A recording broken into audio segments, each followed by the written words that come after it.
Yo, chào mừng các bạn đã quay trở lại với kênh của mình là Hugo Dương. Để các bạn mới chưa biết thì mình chuyên review và chia sẻ kinh nghiệm về cá cảnh, du lịch, đồ ăn và vân vân.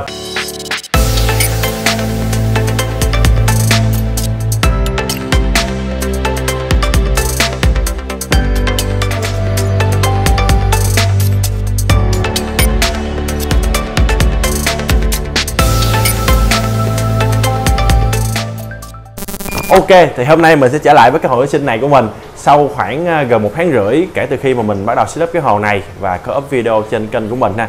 Thì dĩ nhiên video của mình là mình để cái link ở trên đây nè. Nếu bạn nào muốn xem lại toàn bộ cái video mình setup cái hồ này thì các bạn bấm một cái link trên đây ha.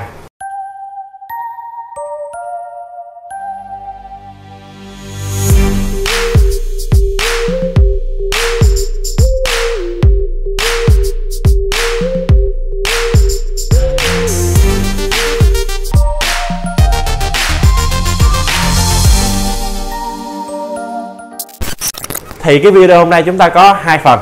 Đó là thứ nhất là mình sẽ review cho các bạn xem cái hồ thủy sinh hiện tại của mình bây giờ nó có gì thay đổi so với lại lúc mà mình mới bắt đầu setup về phần cứng bên ngoài cũng như là nội dung bên trong. Thứ hai nữa là phần 2 mình sẽ gắn một cái chân để mình nâng cái đèn Chihuahua này của mình lên trên đây.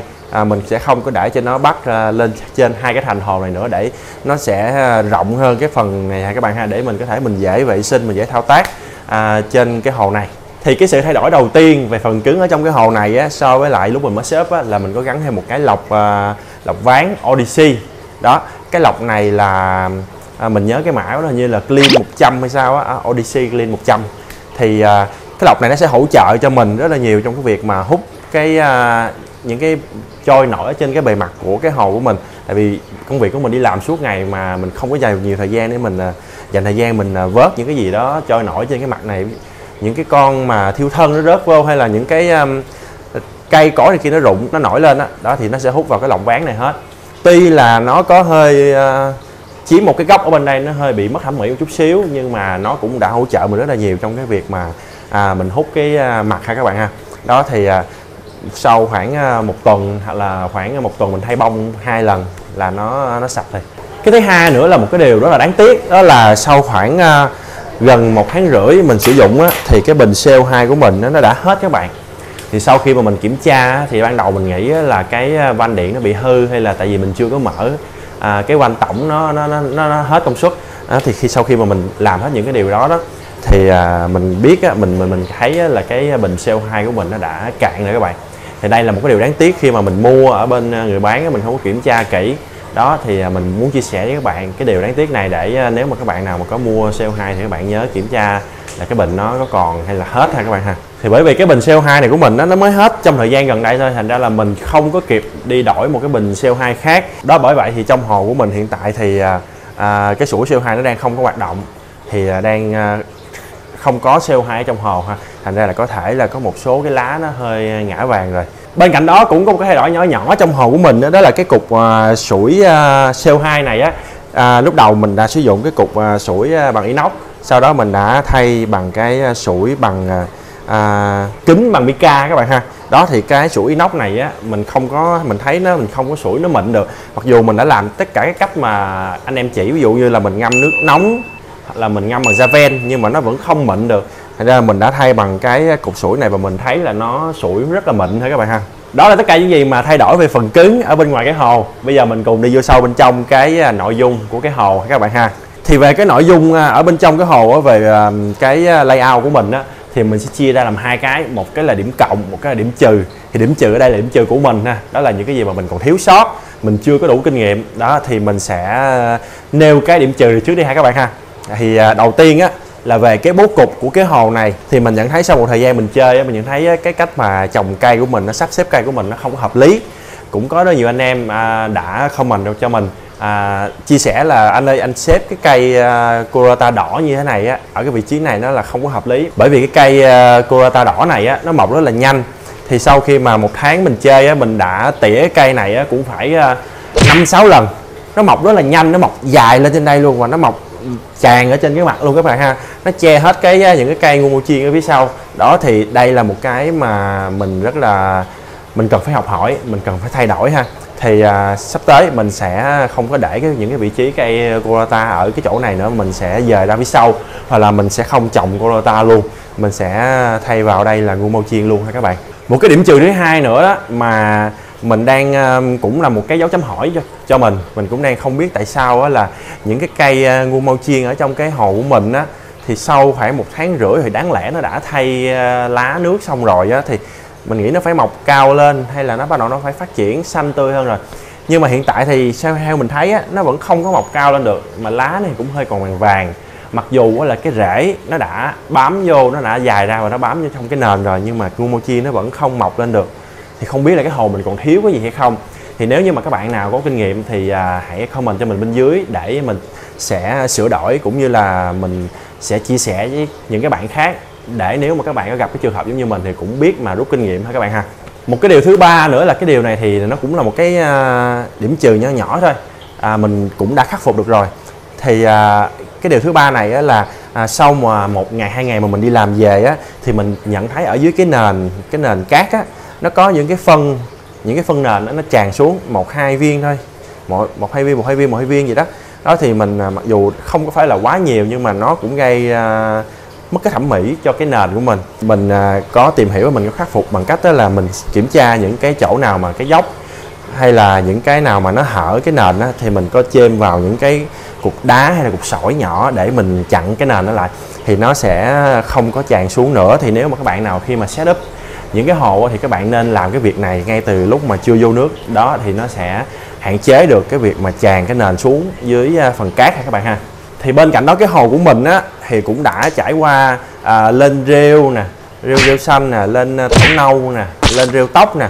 Đó thì đối với rêu xanh và tảo nâu á, thì mình có một cái cây đó, cái cây này là cái cây cạo rêu mình order trên Shopee. Đó thì ở đây là cái đầu này là gắn lưỡi lam bên đây, thì mình sẽ mua thêm lưỡi lam để mình khi nào cái cây này, cái nồi lưỡi lam này bị sét hay là nó bị mòn á, thì mình sẽ thay cái lưỡi lam khác. Đó thì mình cạo trên cái nền này thì nó hết, và nó cũng không phải là lên rêu quá nhiều, thì nó cũng lên ít thôi các bạn. Một tuần mình khi mà mình vệ sinh hồ, mình xử lý cây cối kia trong hồ thì mình cạo 1 lần, nó không có lên quá nhiều. Cái thứ hai nữa là cái rêu tóc, thì khoảng 1 tháng đầu thì cái hồ của mình bị rêu tóc, cũng không có bị quá nhiều, nhưng mà nó làm cho mình thấy khó chịu lắm. Thì mình có nhổ nó đi rồi mình cắt nó rồi, nhưng mà sau khoảng 2-3 tuần đổ ra đây á, thì cái hồ của mình không có thấy bị rêu tóc nữa. Không biết là tại sao nữa, không biết có phải là do không thiếu CO2 mà nó không có bị lên rêu tóc nữa hay không. Thì đây cũng là một cái dấu chấm hỏi, thì nếu mà các bạn nào biết thì comment cho mình ở bên dưới luôn ha. Tiếp theo á, là những cái bụi chân trâu ngọc trai đó. Thì những cái bụi chân trâu ngọc trai này á, hiện tại á, mình nghĩ là do đang thiếu CO2, nó đang bị vàng lá đi các bạn. Thì lúc trước á, khi mà còn CO2 á, thì những cái bụi chân trâu ngọc trai này của mình rất là tươi, nó xanh lắm, nó còn bò ra dưới nền nữa. Bây giờ thì nó đang bị vàng, thì mình sẽ cố gắng mình thay cái bình CO2 thật là nhanh để mình cứu những cái bụi này. Đó là tất cả những gì mà mình thấy là cái điểm trừ của mình trong cái hồ này. Ok, bây giờ mình sẽ đi đến những cái gì mà mình cảm thấy là ưu điểm, cũng như đó những cái cố gắng của mình ở một cái người mới chơi về cái hồ này ha các bạn ha. Thì cái điều đầu tiên á, là các bạn thấy đấy là hai cái bụi mini Taiwan này á, ở trên hai cái viên đá chính á, trong hồ á, nó đang phát triển rất là rậm rạp. Đó, nó đang phát triển rất là rậm rạp. Thì mặc dù nó có hơi nâu chút xíu, nhưng mà nó đang mọc rất là to, rất là tùm ha các bạn ha. Thì ở hai cái bụi mini Taiwan này á, cũng như là những cái bụi mini Taiwan nhỏ nhỏ khác á, thì lúc mà khoảng 2-3 tuần đầu á, khi mà mình mới setup á, thì nó thay lá nước, sau đó nó tự nhiên thấy nó héo hết các bạn, nó vàng, nó héo, nó úa hết, nó rụng, nó rơi lả tả trong hồ hết. Đó thì sau khi mà mình trao đổi với lại những cái anh em khác á, thì mình đã bổ sung CO2 rồi đèn mình mở hợp lý hơn, giờ mở hợp lý hơn, và cái quạt mình cho nó chạy suốt luôn. Đó thì cái rêu của mình mình đã cứu được hai cái bụi rêu này, cũng như là những cái bụi mini Taiwan khác ở trong hồ, nó đã tươi xanh và phát triển được rồi ha các bạn ha. Và cái tiếp theo nữa là cái bụi liễu răng cưa của mình. Đây, cái bụi liễu răng cưa ở đây của mình đó các bạn thấy đó là nó đang phát triển rất là tốt. Thì cái liễu răng cưa này á, thật sự mà nói á, là lúc mà mình mới setup á, thời gian đầu á, là nó chết luôn các bạn. Cái cây liễu này nè, nó không có được như vậy đâu, nó nổi, chính cái cây này luôn, nó nổi tùm lum trong hồ hết á. Đó là nó không bám được, cái thề đẩy của nó úng luôn, nó rửa ra đó bạn. Thì mình thấy nó vậy đó, mình cố gắng là mình lấy nó, mình cắm nó vô trong đây, rồi mình cũng hy vọng nó mọc lên thôi, mà không ngờ là nó phát triển, nó mọc, nó sống lại các bạn. Đó thì bây giờ hiện tại nó đang rất là tươi tốt đó. Và cái hồ của mình á, thì hiện tại mình có bỏ thêm một ít ốc Nerita, cũng như là một ít cá bút chì, ốc tô và 1-2 con tép gì đó, để cho nó làm những cái việc mà tụi nó phải làm. Đó, như vậy là mình đã review xong cho các bạn cái hồ của mình sau khoảng 1,5 tháng kể từ khi mình setup ha. Thì sắp tới mình sẽ thay đổi một số cái ở trong cái hồ nữa, như là mình đã chia sẻ với các bạn, để cho cái hồ của mình nó tươi tốt hơn. Và có thể là mình sẽ thay đổi một số cái bố cục nho nhỏ, hay là cắm những cái cây khác ở trong hồ. Tiếp theo là đến phần 2 của cái video này. Thì phần 2 mình sẽ bắt đầu lắp ráp cái chân đèn này. Đó, cái chân đèn này vào trong cái hồ để mình treo cái đèn lên. Thì cái chân đèn này á, cũng như là những cái món ở trong cái hồ của mình, như là cái bát kẹp in out, hay là cái bát để dắt những cái dụng cụ vệ sinh hồ á, là mình được bên Guitar Garden hỗ trợ cái sản phẩm của Mark. Đó, thì nếu như các bạn nào có chơi thủy sinh mà cần trang bị những sản phẩm nào thì hãy ghé bên Guitar Garden ha. Ok, bây giờ mình sẽ bắt đầu mình khui cái mình sẽ bắt đầu bóc tem cái bộ chân này ha các bạn ha.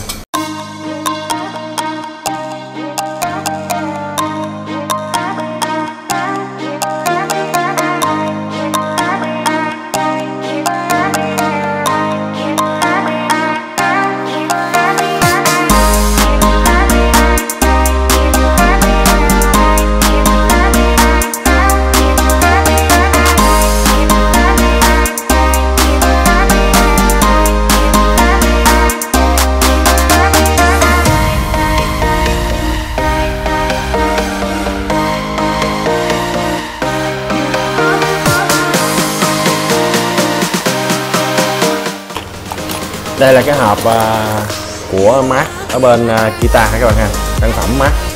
Đó, cái chân này là cũng sản phẩm của Mark luôn. Bây giờ mình sẽ bắt đầu mình rút bớt nước ra ha các bạn ha, bởi vì nước nhiều quá mình sẽ không có kéo được cái tủ này ra ngoài. Để dỡ cái băng đô này ra.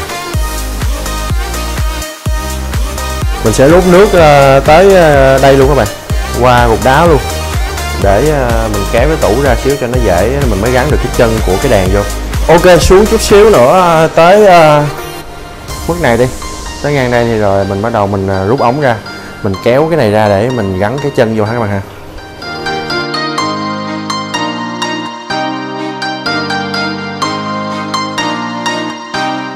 Mình sẽ gắn cái chân ở hướng bên đây ha các bạn ha.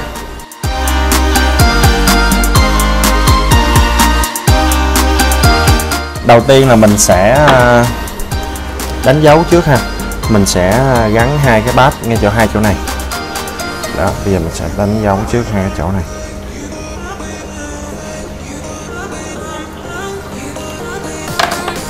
Đó, bây giờ mình sẽ bắt hai cái bát vô. Đó, đây là cái bát của Mark ha các bạn ha. Đó, cái chữ Mark này. Đó, sẽ bắt vô. Mình sẽ xoay vô thẳng trên cái chân này luôn.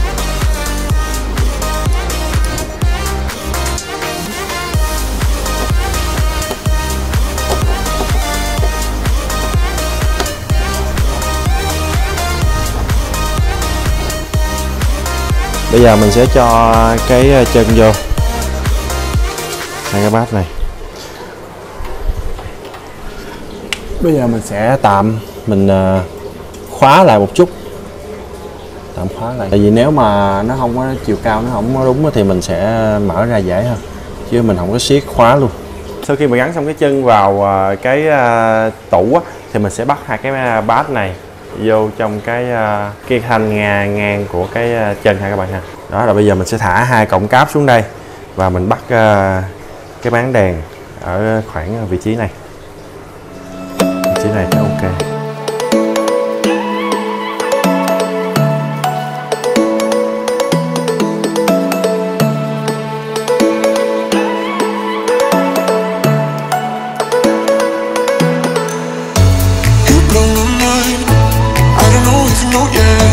I've tried some time, and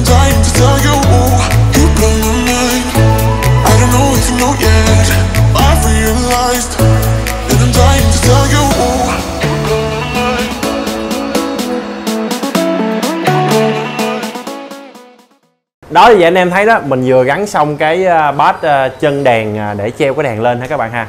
Thì các bạn thấy cái chỗ này của mình là bắt đầu nó gọn hơn các bạn, nó có thể thoáng để mình có thể thao tác, mình vệ sinh hồ hoặc là mình cắt tỉa cây.